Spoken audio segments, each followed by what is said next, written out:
కరీంనగర్లో తాగునీటి కష్టాలు మొదలయ్యాయి. నగర శివారు ప్రాంతాల్లో బోర్లు అడుగంటుతున్నాయి. మరోవైపు తాగునీటి వనరుగా ఉన్న లోయర్ మానేరు డెడ్ స్టోరేజ్కి చేరువలో ఉంది. ఈ నేపథ్యంలో వేసవి కాలంలో ప్రభుత్వ యాక్షన్ ప్లాన్ ఏంటి, కరీంనగర్ ప్రజలకు తాగునీరు సాగునీరు ఎలా అందిస్తారు అంటూ విపక్షాలు ప్రభుత్వాన్ని ప్రశ్నిస్తున్నాయి. ఎందుకంటే కరీంనగర్ ప్రజల గొంతు తడిపేందుకు లోయర్ మానేరు తప్ప మరో ప్రత్యామ్నాయం లేదు. అయితే ప్రస్తుతం ఎండాకాలం ప్రారంభంలోనే ప్రాజెక్టు డెడ్ స్టోరేజ్కి చేరువలో ఉంది. 24 టీఎంసీల సామర్థ్యం ఉన్న లోయర్ మానేరు ప్రాజెక్టులో ప్రస్తుతం కేవలం 5.5 టీఎంసీలే నీరుంది. ప్రతిరోజు కాకతీయ కెనాల్ ద్వారా 5,500 క్యూసెక్ నీటిని యాసంగి సాగు కోసం విడుదల చేస్తున్నారు. ఇక ఎగువన ఉన్న మిడ్ మానేరు నుంచి కేవలం 3,000 క్యూసెక్ నీరు లోయర్ మానేరుకు చేరుతోంది. రైతుల సాగు కోసం నీటిని వదలడం బాగానే ఉన్నప్పటికీ భవిష్యత్ అవసరాల కోసం ప్రభుత్వం ఎలాంటి యాక్షన్ ప్లాన్తో ఉంది అన్నది అర్థం కాని ప్రశ్న. ఈ విషయంపై జిల్లా కలెక్టర్ సహా ఏ అధికారులు సరైన సమాధానం ఇవ్వకపోవడంతో ప్రతిపక్షాలు ప్రభుత్వంపై ఫైర్ అవుతున్నాయి. గత 5 సంవత్సరాలుగా నగర ప్రజలకు ప్రతిరోజు మంచినీరు సరఫరా చేస్తున్న అధికారులు ఇప్పుడు ఆ సిస్టమ్ను డే బై డేగా మార్చారంటూ మండిపడుతున్నారు కరీంనగర్లోని ప్రతిపక్ష నాయకులు. ఆ రోజు గౌరవ ముఖ్యమంత్రి గారు కేసీఆర్ గారు జియో నెంబర్ 885 ఇవ్వడం జరిగింది. జియో నెంబర్ 885 2017 30/10 అక్టోబర్ నాడు 2017 జియో నెంబర్ 885 ఇచ్చిండు.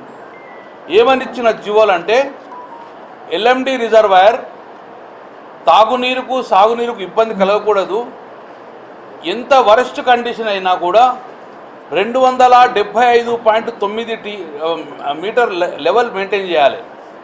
275.97 లెవెల్ మీటర్ అంటే 13 టీఎంసీ నీళ్లకు తగ్గకుండా ఎల్ఎండీలో ఉండాలని చెప్పేసి జియో నెంబర్ 885 జరిగింది. నిజానికి మున్సిపల్ కార్పొరేషన్లో దాదాపు 58,000 నల్లా కనెక్షన్స్ ఉన్నాయి. వీటన్నింటికీ మంచినీరు సరఫరా చేయాలంటే 68 MLDల వాటర్ అవసరం. వాటిని ప్యూరిఫై చేసి సరఫరా చేయాల్సి ఉంటుంది. కానీ లోయర్ మానేర్ నుంచి ప్రస్తుతం 40 MLDల రా వాటర్ మాత్రమే వస్తుంది. డ్యాంలో ఉండే మోటార్లకు కూడా రా వాటర్ అందడం లేదు. దీంతో బూస్టర్స్ ఆన్ చేయాల్సిన పరిస్థితి వచ్చింది.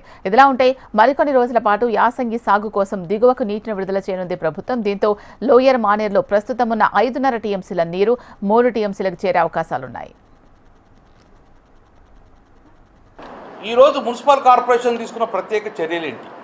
గత 1 మంత్ నుంచి డైలీ వాటర్ బంద్ అయింది.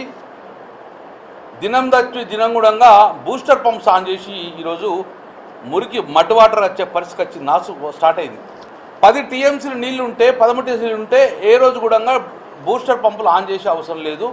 కానీ ఇప్పుడే మార్చి 31 లోపలనే బూస్టర్ పంప్స్ ఆన్ చేసింది. ఈ 3 టీఎంసీ నీళ్లు రేపు ఏప్రిల్ నడవాలి, మే నడవాలి, జూన్ నడవాలి, జూలై 15 తర్వాత కొన్నిసార్లు వర్షాలు పడితే తెలియదు. అంటే 3.5 నెలలు ఈ నీళ్లను మనము తాగునీరుకు సాగునీరుకు ఎట్లా మనం అందియగలుగుతాం?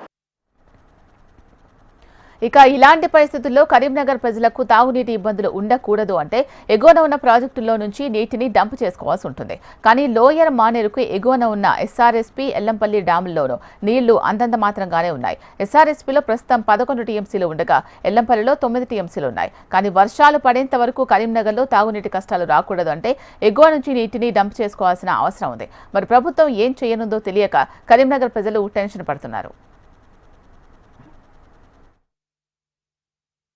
సిల్టే 2 టీఎంసీలు 2.5 టీఎంసీల సిల్ట్కి ఉందని చెప్తా ఉన్నారు. అంటే ఇప్పుడు ప్రస్తుత పరిస్థితుల్లో డ్యాంలో 1.5 నుంచి 2 టీఎంసీల వాటర్ మాత్రమే ఉన్నాయి. ఆ నీరు కూడా మొత్తం మురికితో కూడిన నీరు వస్తూ ఉన్నాయి. గతంలో 10 రోజుల నుంచి కూడా ఇబ్బంది పడుతూ ఉన్నారు ప్రజలు. ఇప్పటికీ నేను గత 5 రోజుల కిందనే పత్రికా విలేకరుల సమావేశం పెట్టాము. ముఖ్యమంత్రి గారికి లెటర్ రాయడం జరిగింది. వెంటనే ఎస్ఆర్ఎస్పీ ద్వారా 3 నుంచి 4 టీఎంసీల వాటర్ను కాకతీయ కెనాల్ ద్వారా ఎల్ఎండికి లోయర్ మానేర్ డ్యాంకు వదలాలని చెప్పి డిమాండ్ చేసినాము. ఇప్పటి వరకు దాని విషయంలో ఎలాంటి కార్యాచరణ కానీ ఎలాంటి పురోగతి కానీ లేదు.